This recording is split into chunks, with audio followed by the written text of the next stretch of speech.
तो देखो बेटा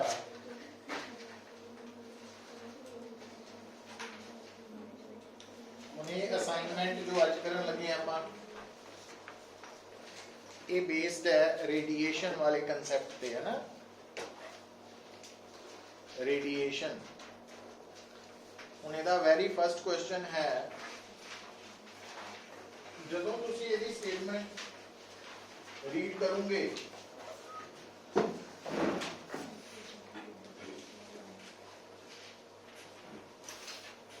उसमें की गिवन है तुहानू ए hot body has a surface temperature. Surface temperature hot body का है तो T बन जाएगा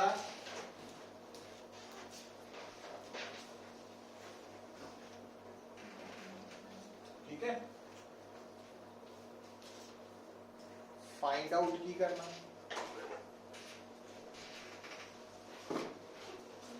wavelength at which it radiates maximum energy lambda m। temperature given है lambda m, wavelength corresponding to maximum emission निकालनी है तो मेनू नाल ही याद आ जाना चाहिए Wien's displacement law जो कहता है lambda m t is constant v है ना। हम देखियो तो v गिवन है तो वीन्स कांस्टेंट दिता है ना। मैंने तो देखो 0.2898 बस इतने गलती तुसी की करनी है सेंटीमीटर नु मीटर च बनाना भूल जाना लो आ वैल्यू।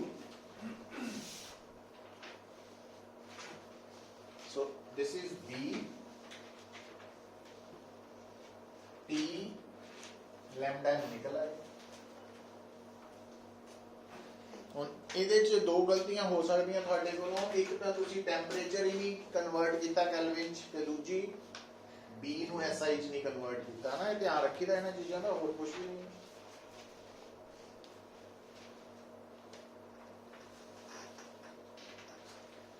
देखो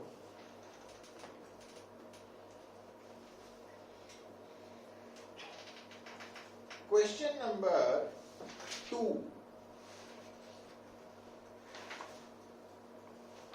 क्वेश्चन नंबर 2 दी स्टेटमेंट देखो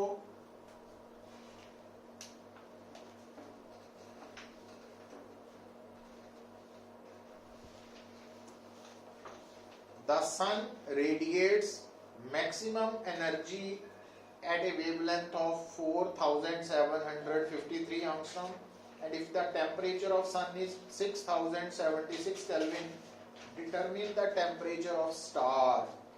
मतलब ਇਹਦੇ ਵਿੱਚ sun ਤੇ star ਇਹ ਦੋ luminous bodies ਹੈ। ਜਿਹੜਾ sun ਹੈ ਉਹਦੇ ਲਈ lambda m ਤੇ t given है कितना lambda m given है पुत्र 4753 angstrom ਤੇ t given है 6076 केल्विन ਤੇ स्टार ਦੇ ਲਈ lambda m given है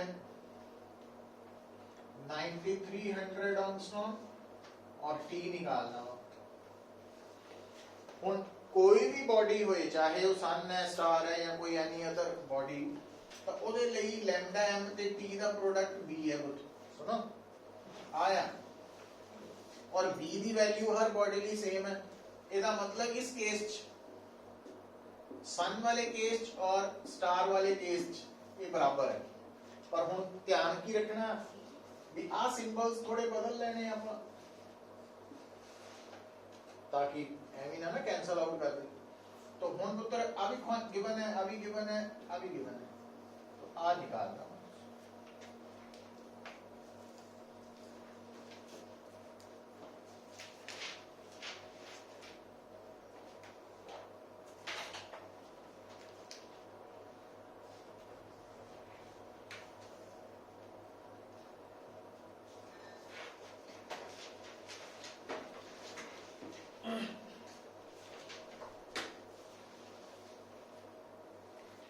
Question number 3 a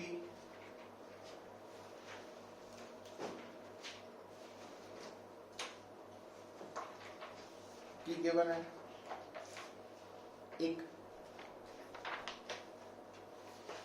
filament of a bulb है that is radiating maximum energy at wavelength. तो अगेन ਜਦੋਂ मैं क्वेश्चन नंबर 3 ਦੀ स्टेटमेंट रीड कर रहा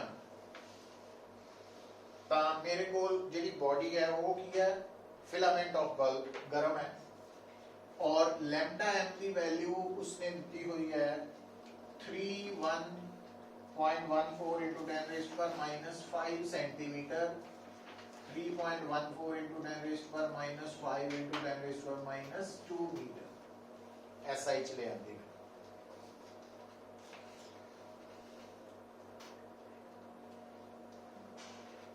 कैलकुलेट की करना एनर्जी लॉस्ट मतलब एमिटेड पर second per unit area.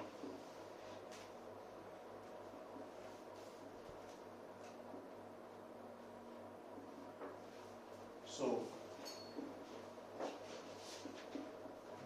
I, Stephen's Boltzmann law. परसों कीता सी ना ये ਆਪਾਂ देखे भी है लेक्चर्स. ਹੁਣ बेटा निकाल नहीं आया. ਹੁਣ ਇਹਨੂੰ ਨਿਕਾਲਣ ਲਈ ਇੱਕ ਤਾਂ ਤੁਹਾਨੂੰ ਐਮਿਸਿਵਿਟੀ ਚਾਹੀਦੀ ਹੈ. और पूरी स्टेटमेंट ਨੂੰ बार-बार पढ़ के पता लग रहा कि एमिसिविटी की वैल्यू गिवन नहीं है. तो ये हॉट ब्लैक बॉडी है तो ब्लैक बॉडी की एमिसिविटी 1 है. इन्हें पढ़ो जे एमिसिविटी की वैल्यू दी है या पूछी है फिर तो असी इन्हें कंसीडर करना. जे ना गिवन है ना पूछी गई है इट मीन्स वो ब्लैक बॉडी है इस करके एमिसिविटी 1 नहीं लेनी. अंडरस्टूड है. ये है स्टीफन्स कांस्टेंट और स्टीफन्स कांस्टेंट की value 5.67 into 10 raised to power minus 8 in SI होती है. जब कि इन्हें जी वैल्यू दी है ना वो CGS च दी है तो आ यूज कर लेनी. ठीक है कन्वर्ट कर लेनी. अच्छा T नॉट की है टेम्परेचर ऑफ सराउंडिंग है. तब देखो ना 20 डिग्री सेल्सियस नाल ही इन्हों 273 डिग्री सेल्सियस नाल ऐड करके की बना लेना 293 केल्विन. चलो हुण आंसर किने रोक के रखिया साडा T ने है ना क्योंकि जब तक बॉडी का टेम्परेचर नहीं पता लगेगा तुसी एनर्जी इमिटेड पर सेकंड पर यूनिट एरिया नहीं निकाल सकते. की करूंगे हुण तो पहला इस इक्वेशन मीन्स डिस्प्लेसमेंट लॉ की हेल्प तो T निकालूंगी. समझ गए. तो T निकाल के फिर इथे पुट करना तो दोनों ही लॉज यूज हो गए. मीन्स डिस्प्लेसमेंट लॉ भी ते स्टीफन्स लॉ. Important case.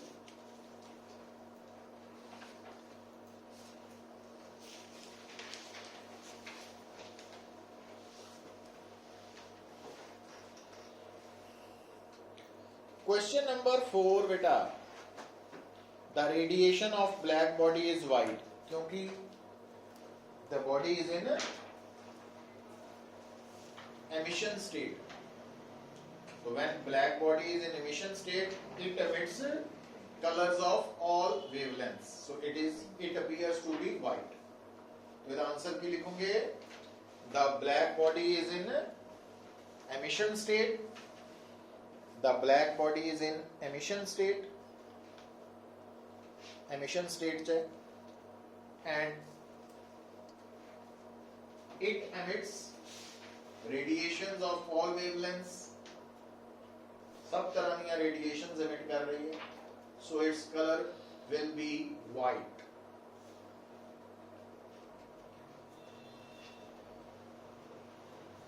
क्योंकि हर बॉडी दी ना वो तो दो स्टेट्स होंगी. एक होंगी है एमिशन एक होंगी है एब्जॉर्प्शन. तो ब्लैक बॉडी एब्जॉर्प्शन स्टेट च ब्लैक है एमिशन च हो वाइट बन जाती क्योंकि वो हर तरह दी रेडिएशंस एमिट करती. अच्छा क्वेश्चन नंबर हाले 6 पे आ जाओ ना फिर आने 5 पे. क्वेश्चन नंबर 6 जो है ध्यान नाल पढ़ो इसनो। Question number 6, two copper spheres है, one is solid, one hollow, are of same radii.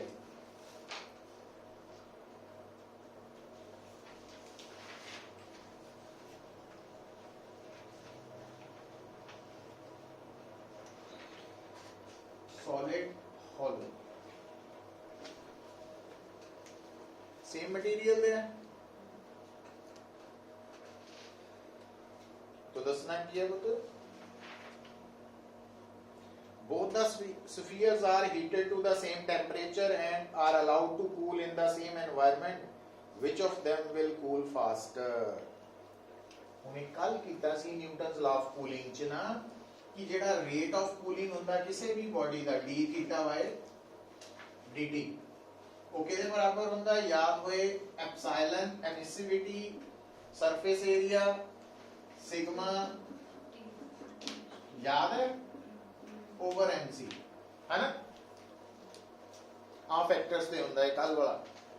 हुन क्योंकि दोनों दा मटीरियल सेम है तो मटीरियल ते एमिसिविटी डिपेंड करती है, मटीरियल ते स्पेसिफिक हीट डिपेंड करती है, ठीक है?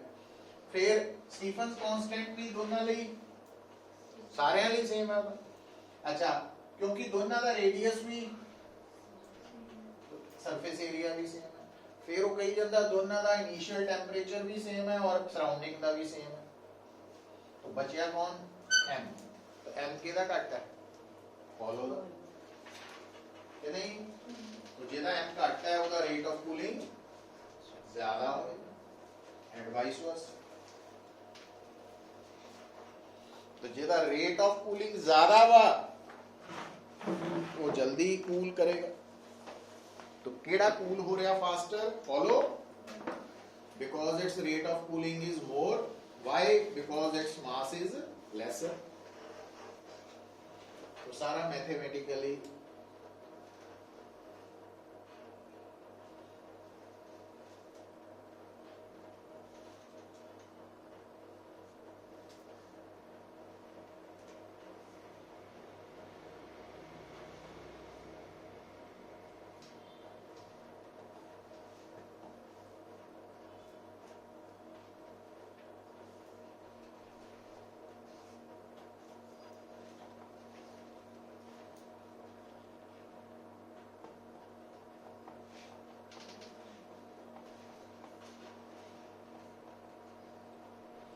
क्वेश्चन नंबर 7 ते आओ।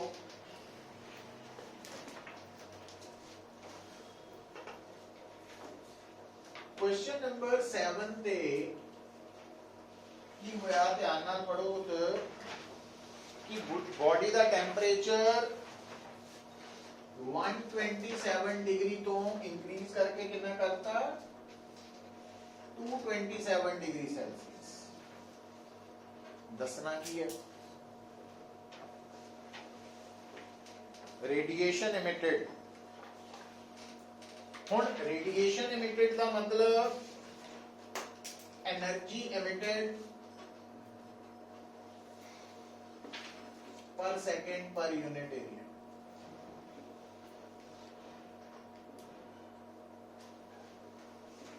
किसके बराबर? सिग्मा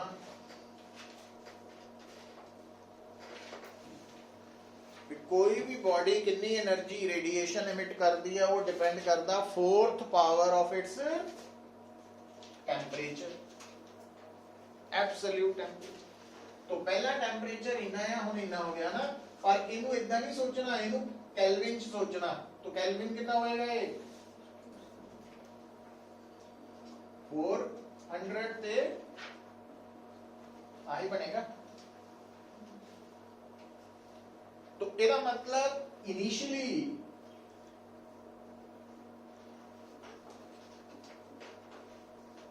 इतनी रेडिएशन एमिशन है और फाइनली यार रेशियो ले लो।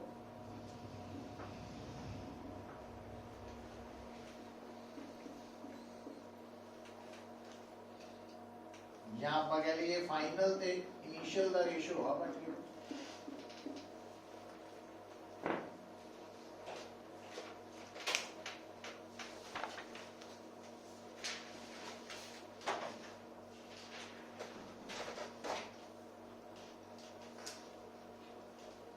ठीक है,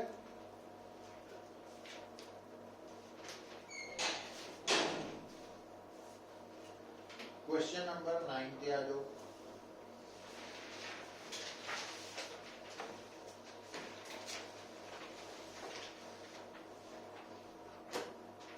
फिर देखो क्वेश्चन नंबर 9 में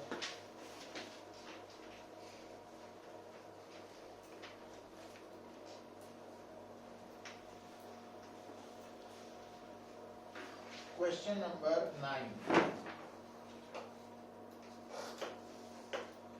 एक स्फीयर है, एक क्यूब है, एक सर्कुलर प्लेट।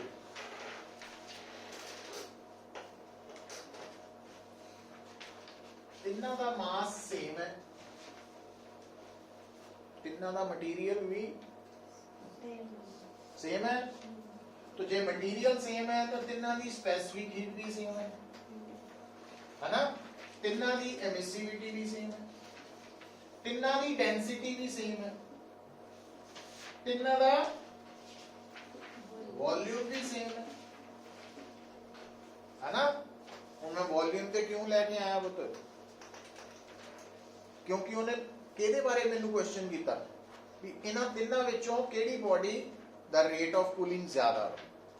ਹੁਣ ਰੇਟ ਆਫ ਕੂਲਿੰਗ ਕਿਸੇ ਵੀ ਬੋਡੀ ਦਾ ਰੇਟ ਆਫ ਕੂਲਿੰਗ ਹੁਣੀ ਆਪਾਂ ਪਿੱਛੇ ਕੁਐਸਚਨ ਕਰਕੇ ਆਏ ਕਿਹਦੇ ਬਰਾਬਰ ਹੁੰਦਾ ਹੈ,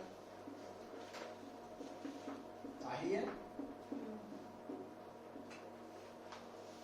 ਹੁਣ ਸਿਗਮਾ ਵੀ ਦੋਨਾਂ ਸਾਰਿਆਂ ਲਈ ਸੇਮ ਹੈ, ਆ ਵੀ ਸਾਰਿਆਂ ਲਈ, ਆ ਵੀ ਸਾਰਿਆਂ ਲਈ। ਆ ਕਿਉਂ ਸੇਮ ਹੈ ਸਾਰਿਆਂ ਲਈ, ਮਟੀਰੀਅਲ ਸੇਮ ਹੈ। ਆ ਵੈਸੇ ਹੀ ਸਾਰਿਆਂ ਲਈ ਸੇਮ ਹੁੰਦਾ, और आ भी सारे लिए क्यों सेम है, ये गिवन है ता करके सेम है। ये भी मास हमेशा ही है ना, जिदा पिछली बारी मास च फर्क आ गया सी, ये सारे लिए सेम है। अच्छा बचा ए, हुन ए बारे कोई इंफॉर्मेशन दित्ती दित्ती नहीं है।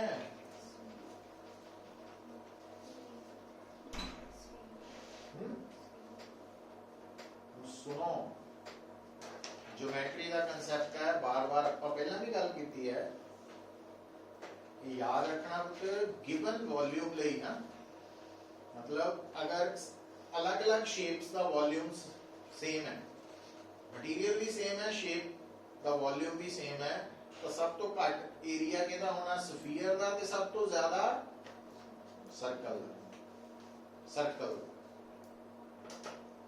ਇਹਦਾ मतलब ਤਿੰਨਾਂ ਵਿੱਚੋਂ सब तो घट एरिया किहदा है, सरफेस एरिया स्फीयर दा। तो एरिया सब तो घट अगर स्फीयर दा वा तां रेट ऑफ कूलिंग भी सब तो घट होएगी स्फीयर दी, ते सब तो ज्यादा किहदा वा सर्कल दा। तो रेट ऑफ कूलिंग सब तो ज्यादा सर्कल दी होएगी, तो सर्कुलर प्लेट ज्यादा जल्दी ठंडी होएगी। समझ गए। हुण इहदे च फिजिक्स दे नाल नाल ज्योमेट्री का कंसेप्ट आ गया। हम जो ये नहीं आता उन्होंने कहना फिजिक्स नहीं आती, नंबर नहीं ना आने। तो थोड़ा ध्यान रखी रहना चीज़ों का। और एक बेसिक इंफॉर्मेशन है कि गिवन वॉल्यूम लई स्फीयर का एरिया मिनिमम है, सर्कल का मैक्सिमम।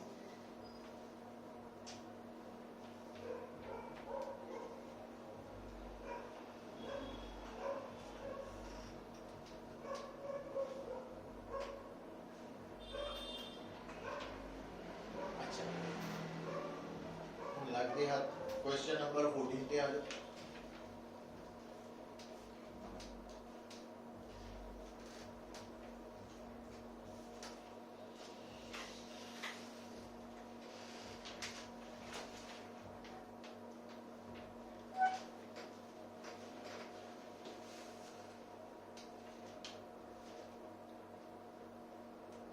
गल सुनियो, क्वेश्चन नंबर 14 की है,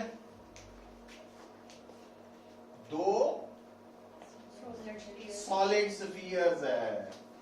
फर्क समझियो, ਆ ਜਿਹੜਾ ਲਿਖਿਆ ਨਾ ਇਹ ਹੈ ਰੇਟ ਆਫ ਕੂਲਿੰਗ ਜਾਂ ਹੀਟਿੰਗ।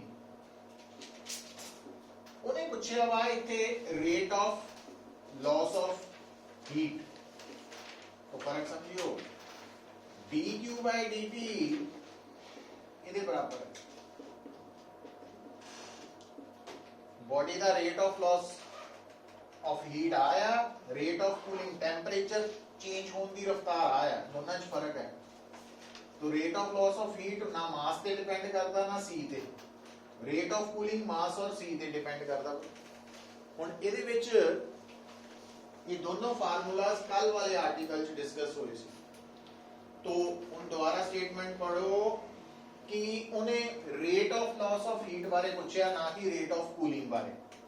ਇਹਦਾ मतलब ਜਦੋਂ ਆਪਾਂ 14th क्वेश्चन ਦਾ आंसर करना ਤਾਂ ਇਥੋਂ ਦੇਖਣਾ ਹੁਣ ਇਸ ਫਾਰਮੂਲਾ ਚ क्योंकि मटेरियल दोनों का सेम है तो आ भी सेम है, आ तो है ही सेम, टेम्परेचर भी सराउंडिंग ਉਹਦਾ अपना सेम है, तो एरिया ते आ गया डायरेक्टली। और स्फीयर का एरिया की होता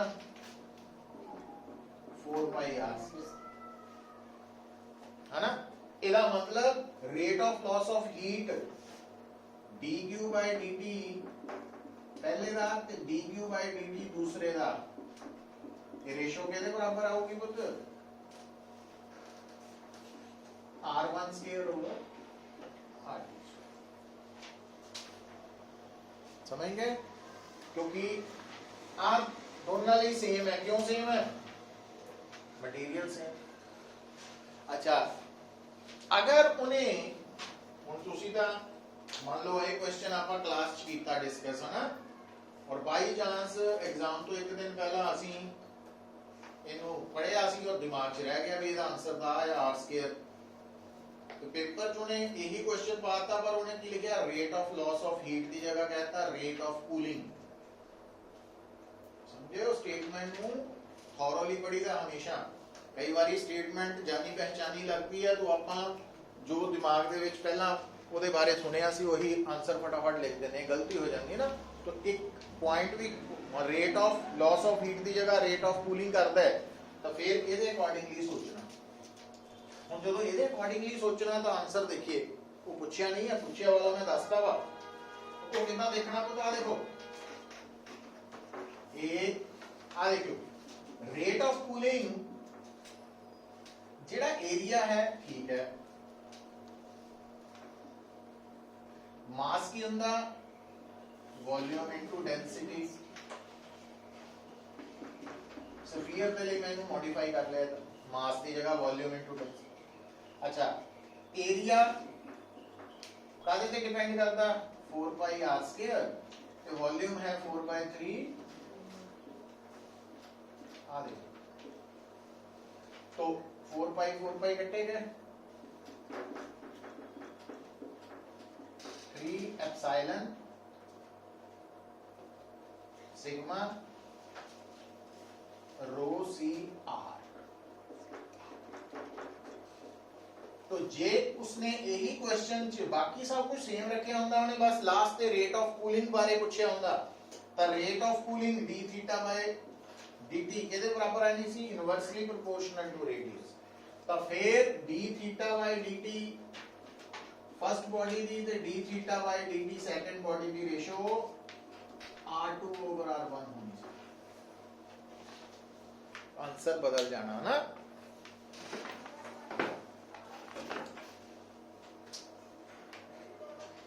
तो आप ये भी कह सकते हैं कि इथे जिहड़ी स्फेरिकल बॉडी है ओदा जिहड़ा रेट ऑफ कूलिंग है वो रेडियस के इनवर्सली प्रोपोर्शनल है। जितना रेडियस घट होएगा रेट ऑफ कूलिंग है ना।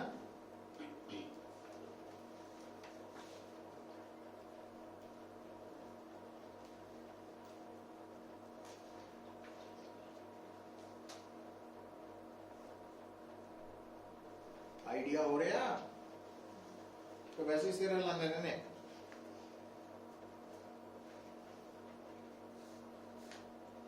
और गल नूं पुत्तर जेड़ा रियलाइज करने की लोड़ है कि न्यूमेरिकल्स थ्योरी आंदी होएगी, कांसेप्ट्स क्लियर होंगे, दिमाग च होंगे, फार्मूलाज होंगे, ਤਾਂ ਆਣੇ ਆ, ਅਦਰਵਾਈਜ਼ ਨਹੀਂ ਆਣੇ,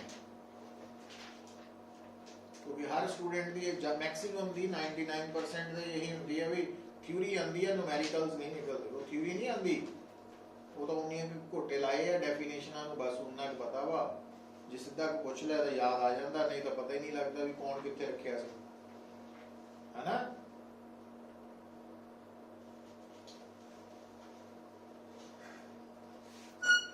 क्वेश्चन नंबर 10 देखो पुत्र, ਹੁਣ ਆ एडिशनल दस्या ਤੁਹਾਨੂੰ। Question number 10,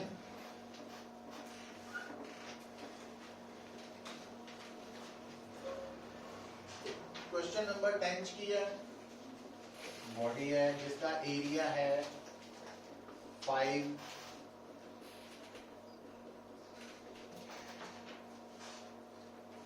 radiates 30 joule of energy पर मिनट, मतलब dq by dt 300 जूल पर मिनट है।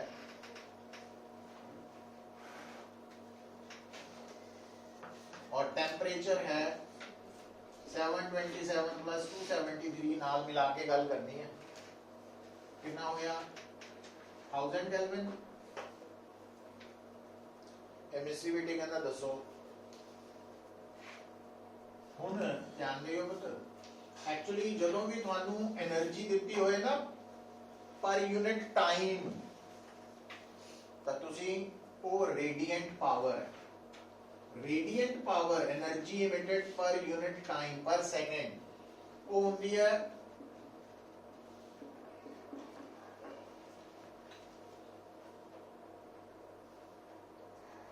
radiant power means energy emitted per second। अच्छा, ਹੁਣ ਆਪਾਂ एमिसिविटी ਕੱਢੀ, पर ध्यान रखना रेडिएंट पावर की है एनर्जी पर यूनिट टाइम, मतलब पर सेकंड। SI सानू दिखती है पर मिनट, की करिए लो SI बना ली, तो आ वैल्यू रेडिएंट पावर है, इतने पुट करो, स्टीफन्स कांस्टेंट पुट करो, एरिया गिवन है, टेम्परेचर केल्विन सब्स्टिट्यूट करके फिर एमिसिविटी है।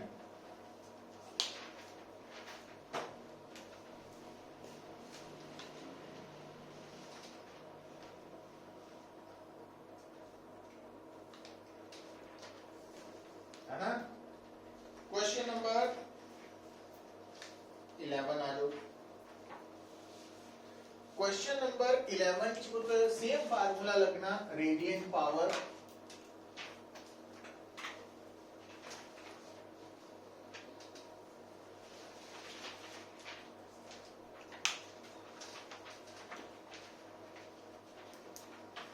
गिवन है, एक स्फेरिकल बॉडी है जिसका रेडियस दिता हुआ, ठीक है, कितनी पावर रेडिएट कर रही है 450 वाट, कितने टेम्परेचर ते 500 केल्विन, है ना। कहता अगर रेडियस नु की कर दईए हाफ ते टेम्परेचर कर दिए डबल, आ देखियो, तो रेडिएंट पावर आया पहला, और यदि वैल्यू कितनी देती है 450 वाट। हुन जदों असी रेडियस नु डबल कीता तां एरिया ऑटोमैटिकली बदल गया, टेम्परेचर नु की कीता,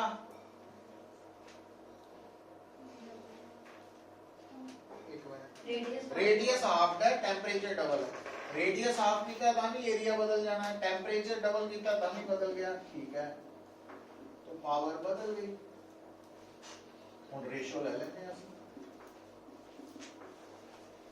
E dash T dash A T ਇਹਦਾ ਇਕੱਠੇ ਕਰਦੇ ਨਾ। ਅੱਛਾ, ਹੁਣ ਕਿਉਂਕਿ ਸਫੈਰਿਕਲ ਸ਼ੇਪ ਹੈ ਪੁੱਤ, ਤਾਂ ਸਫੈਰਿਕਲ ਸ਼ੇਪ ਦੇ ਵਿੱਚ area 4 pi r square use होएगा ना, तो A dash 4 pi r dash square, तो ratio A dash over A की आएगी r डैश ओवर r दा स्क्वायर, यही होएगा। साइड पे नोट कर लिया। ਹੁਣ रेडियस r डैश की है r तो हाफ, तो इसका मतलब a डैश बाय a 1/4 है, ठीक है। और t डैश की है t नालों डबल, ਹੁਣ ਇਹ 16 ਆਇਆ ਨਾ ਇਹ 4 ਹੈ, ਇਹਦਾ मतलब ਜਿਹੜੀ ਨਵੀਂ ਪਾਵਰ ਹੈ ਉਹ ਪੁਰਾਣੀ ਦਾ 4 ਟਾਈਮਸ ਹੈ, तो आंसर 1800 वाट आ गया।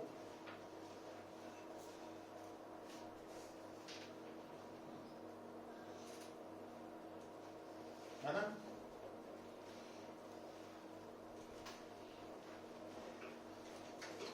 देखो समझ आ रही थोड़ी बहुत। क्वेश्चन नंबर 12 च कोई प्रॉब्लम नहीं होनी चाहिए। क्यों नहीं होनी चाहिए?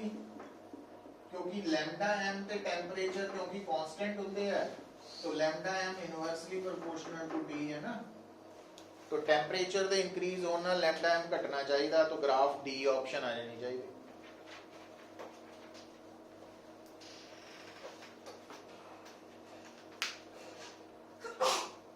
ठीक है, कांस्टेंट है तो इसकी स्ट्रेट लाइन नहीं बननी चाहिए। केडी को तो इसका नहीं इनवर्सली है ना, वो तो डायरेक्टली नहीं ना है,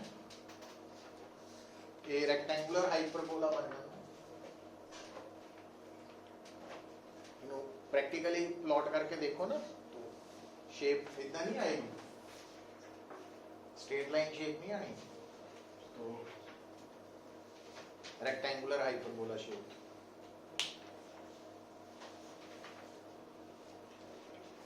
क्वेश्चन नंबर 15 देखो पहला, क्योंकि फिर 3 रह जाने, एक को पैटर्न देंगे। 15 क्वेश्चन की गिवन एवरेज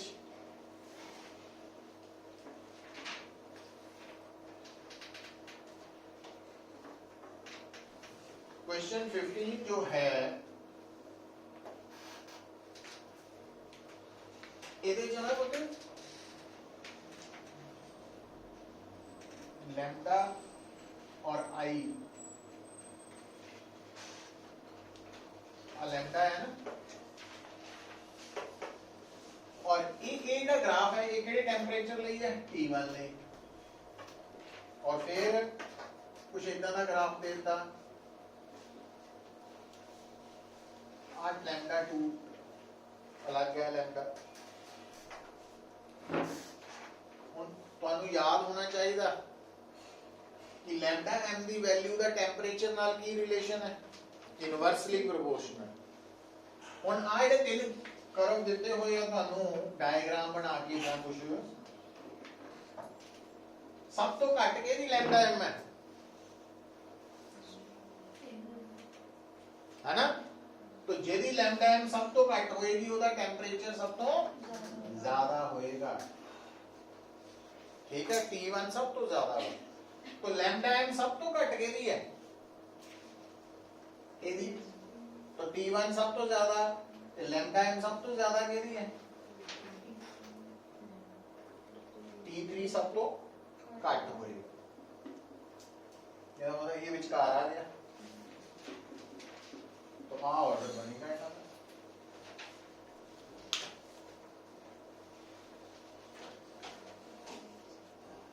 है ना।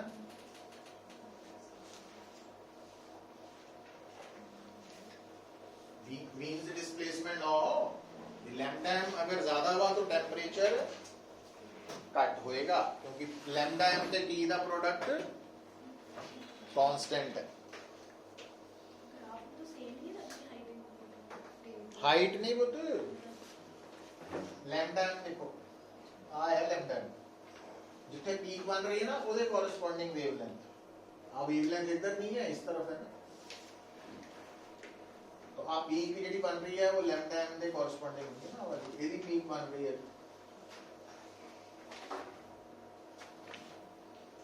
अच्छा हुन जेडे तीन क्वेश्चंस हैगे आ साडे कोल, क्वेश्चन 5 8 ते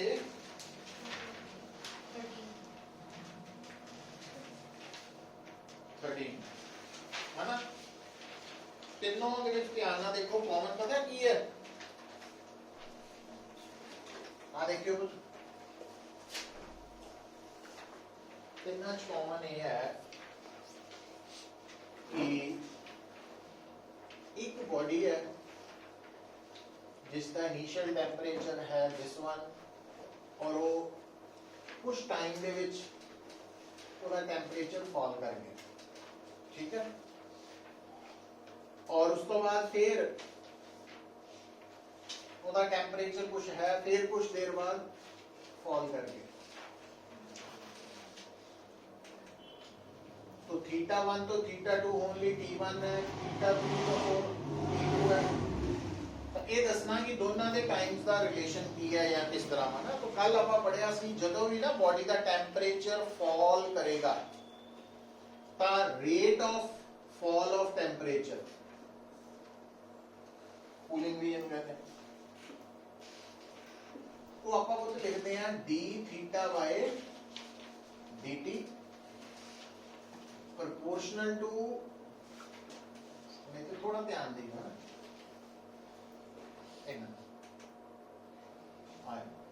और नेगेटिव साइन लगा सकते हैं कूलिंग करके। ਹੁਣ प्रोपोर्शनैलिटी साइन ਨੂੰ ਹਟਾ ਕੇ ਤੁਸੀਂ ਇਹਨੂੰ ਇਦਾਂ ਯਾਦ ਰੱਖ ਸਕਦੇ ਆ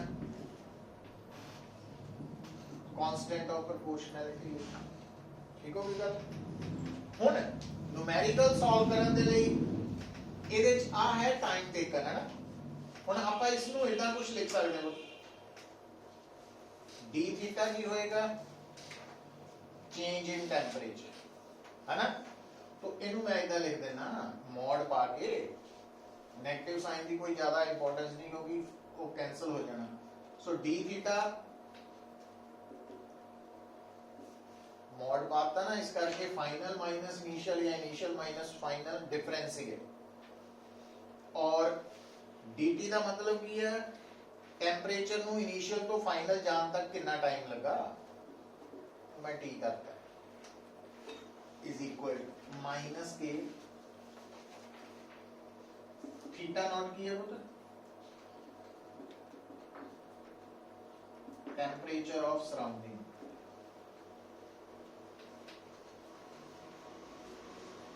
थीटा की है ध्यान दियो डी थीटा की दसिया इनिशियल तो फाइनल वाला है ना। तो थीटा की है वैसे ना ये जी इक्वेशन है ਇਹਦਾ ਜਿਹੜਾ एग्जैक्ट सॉल्यूशन है वो इंटीग्रेशन तो बाद थीटा आएगा एक्सपोनेंशियल फॉर्म। ਤੁਸੀਂ नहीं करना हो, ਤੁਸੀਂ ਕਿਦਾਂ ਦਾ सॉल्यूशन करना इसे इक्वेशन ਨੂੰ ਤੁਸੀਂ d थीटा ਨੂੰ लिख देना चेंज इन टेंपरेचर, dt ਨੂੰ लिख देना टाइम टेकन और थीटा ਨੂੰ लेना इनिशियल और फाइनल टेंपरेचर्स का मीन। समझ गए? आप ध्यान रखना मनी मैं दसना। तो आ इक्वेशन तो आंसर आने साडे तीनों क्वेश्चन दे। पहला इनु नोट करो साइड पे न्यूटन लॉ ऑफ कूलिंग के हेडिंग के अंदर।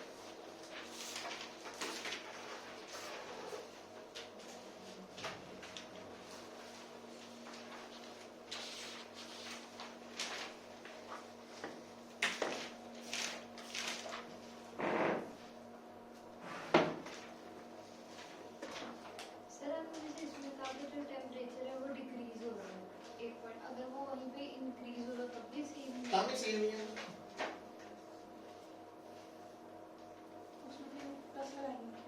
वो तो प्लस कर दो।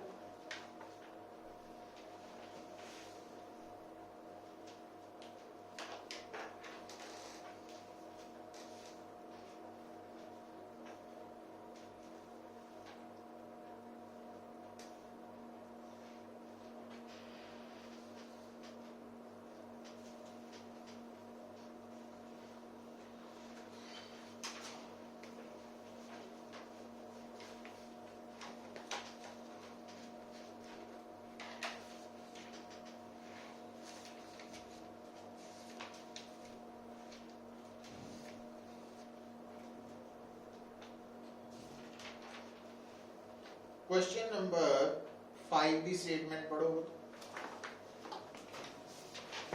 तो थोड़े कोल ना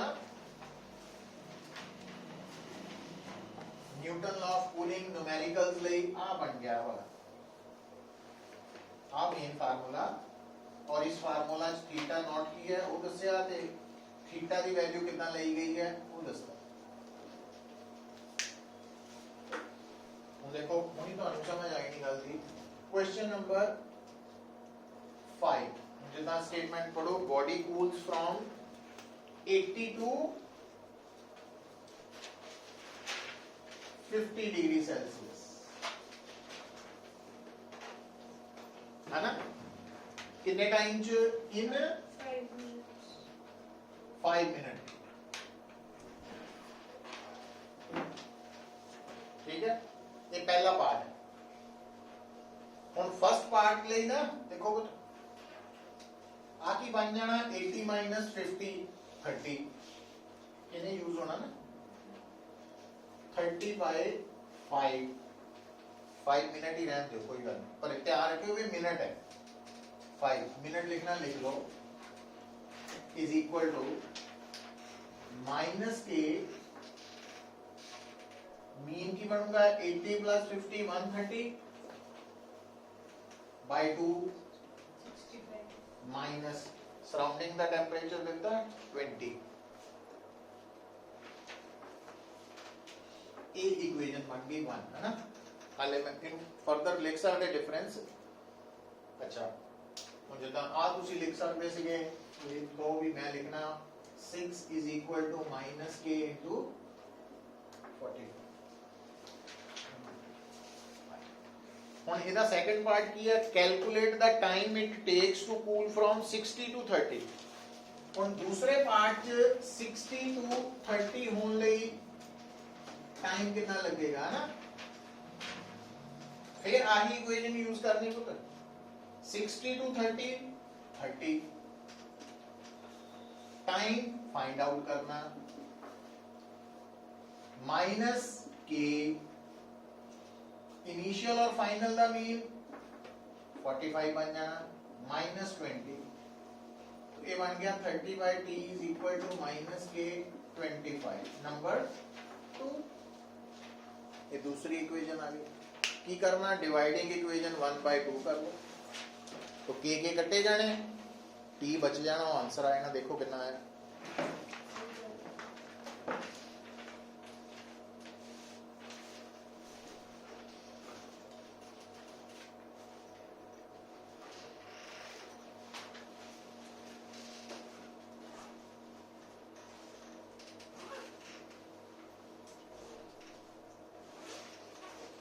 ये आइडिया हो गया। देखो टी कितना है आ गया 9 मिनट्स आ गया।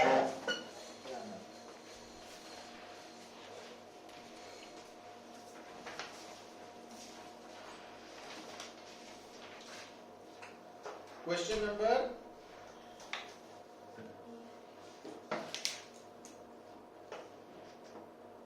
8 है ना? 8 देख लो भाई प्रैक्टिस ही है। हां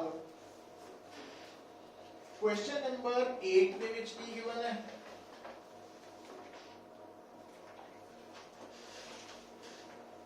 body cools from 40 degree to 30 degree celsius in 5 minutes। ਇਸ ਦੇ ਅਕੋਰਡਿੰਗਲੀ ਕੀ ਬਣਿਆ ਪੁੱਤ 40 to 30 10 by 5 is equal to minus k और ਇਹਦਾ मीन कितना आएगा 35 minus थीटा नॉट क्योंकि इस बार ना सराउंडिंग द टेम्परेचर गिवन नहीं फाइंड आउट करना। देखो तो है ना समझ आई गल। Body cools from 40 to 30 degree in 5 minutes and to 26 degree. ਇਹਦਾ ਕੀ मतलब 40 तो 30 तक 5 मिनट लगे और 30 तो 26 तक 3 मिनट।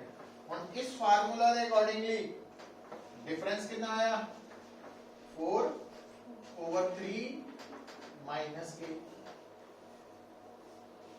और इसका एवरेज कितनी बनेगी 56 है ना दी एवरेज 28 ही है माइनस थीटा। पता लगा ये ਇਹਨਾਂ ਦੋਨਾਂ ਦੀ ਐਵਰੇਜ ਲਈ ਹੈ ਨਾ, ਕੀ ਕਰੋਗੇ ਹੁਣ डिवाइड कर लो तो सब कट्टे जाने या थीटा नॉट बचना ओदी वैल्यू आ जानी तुहाडे, है ना। देखो आ गई वैल्यू।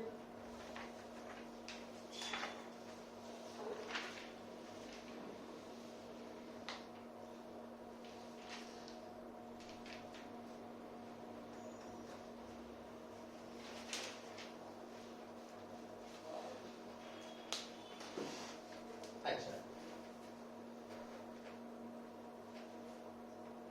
पता लग गया, थोड़ा आइडिया होया। Question number 13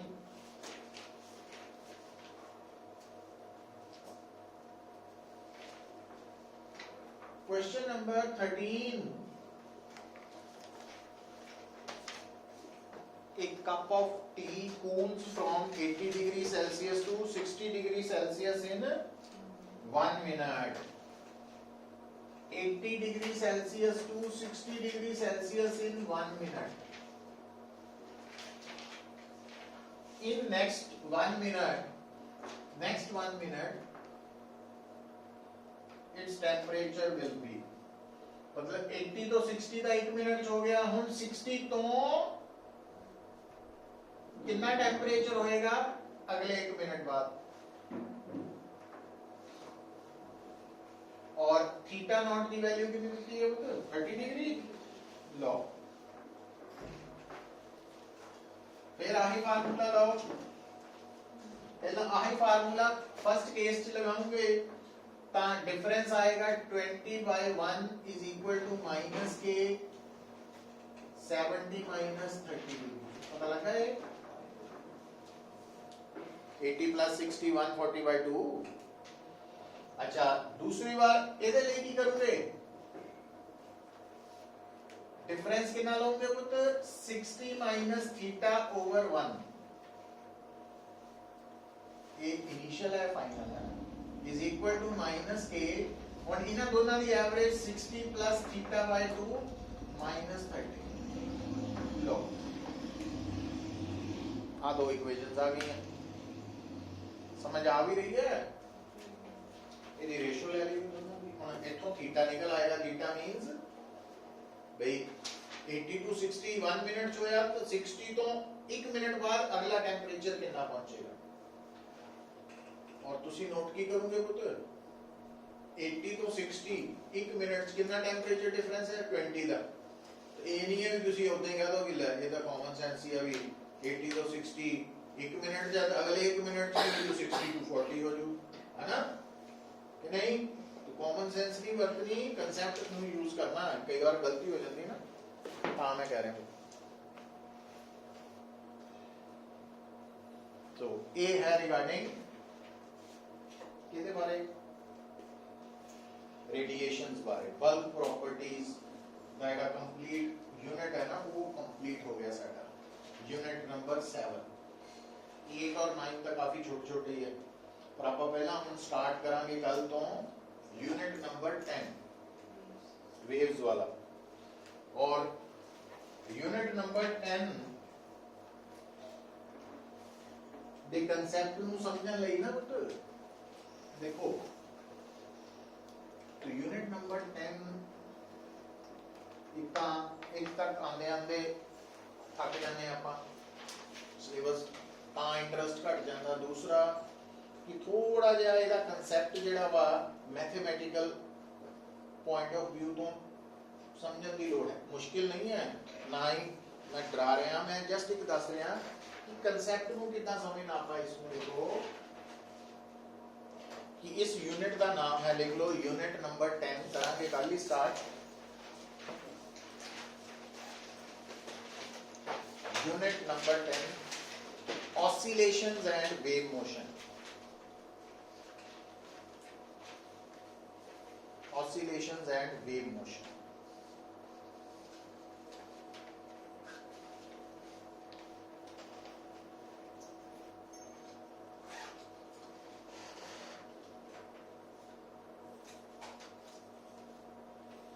Oscillation and wave motion।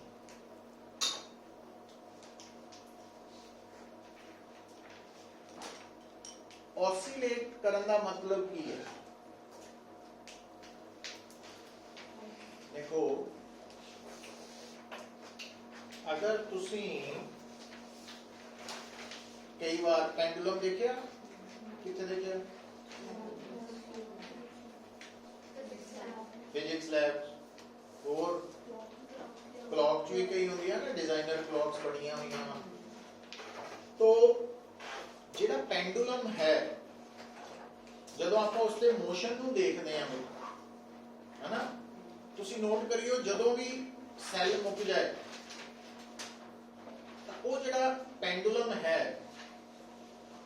वो किथे, मींस लैब की गल कर लेने हैं, क्योंकि ये थोड़ा आर्टिफिशियल कंसेप्ट है ना। लैब का पेंडुलम देखिया भी, आप धागा लैके नीचे एक हैवी ऑब्जेक्ट लगा के बनाने हैं ना, लटकाता। जदों भी वो पेंडुलम लटकेगा लैब दे विच और वो रेस्ट ते होएगा, तब ओदी पोजीशन की होएगी, इंक्लाइंड के पूरी वर्टिकल, वर्टिकल। वो क्यों? क्योंकि उस वक्त जदों पेंडुलम रेस्ट ते है ना, तो ओदी पोजीशन वर्टिकल इस करके होंदी है क्योंकि उस वक्त वो स्टेबल इक्विलिब्रियम च, स्टेबल इक्विलिब्रियम च, मतलब उस वक्त ਉਹਦੇ ਤੇ नेट फोर्स भी जीरो, नेट टॉर्क भी जीरो और ਉਹਦੀ पोटेंशियल एनर्जी भी मिनिमम है, मिनिमम। तो मैं दसांगा हाले ਆਪਾਂ। अच्छा, ਹੁਣ ਉਹ ਜਦੋਂ पेंडुलम हिल ਰਿਹਾ ਵਾ, है ना, हिलदा देखਦੇ ਆ, ਤਾਂ ਉਸ ਕੇਸ ਦੇ ਵਿੱਚ ਅਸੀਂ ਕੀ ਅਬਜ਼ਰਵ ਕਰ ਰਹੇ ਹਾਂ?